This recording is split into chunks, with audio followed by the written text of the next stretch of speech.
Hello everyone, আজকে আমি আপনাদের সাথে শেয়ার করব একটু মেকআপ টিউটোরিয়াল। তো প্রথমে লেন্স পরে নিয়েছি, তারপর আইব্রোটাকে ভালো করে ফিল করে নিলাম। দেন কনসিলার দিয়ে আমার ডার্ক এরিয়াগুলোতে ভালো করে কনসিল করলাম। তারপর আমার শেডের একটা ফাউন্ডেশন দিয়ে আমি ফুল ফেসে ব্লেন্ড করে নিলাম। তারপর আমার ফেসটা যেহেতু একটু অয়েলি, তাই আমি এখানে পাউডার দিয়ে ফুল বেসটাকে সেট করে নিয়েছি।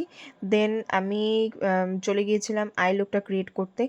এই আই লুকটা আমার খুব ভালো লেগেছিল খুব। আমি জানি না আপনাদের সাথে আমি ক্যামেরাতে কতটা শেয়ার করতে পেরেছি বা আপনারা কতটা বুঝতে পারছেন, বাট আমার এটা খুব পছন্দ হয়েছিল। তারপর আমি এখানে গ্লিটারগুলো লাগিয়ে নিলাম আর সেম শেডটা দিয়ে আমি ইনার কর্নারটাকে ফিল করে নিয়েছিলাম।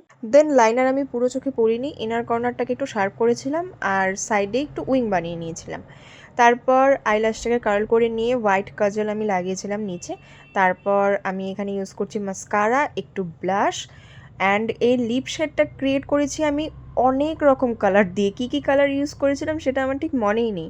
তারপর গ্লস লাগিয়ে নিলাম অ্যান্ড এটা হলো আমার ফাইনাল লুক। আপনাদের কেমন লাগলো আমাকে প্লিজ কমেন্টে জানাবেন।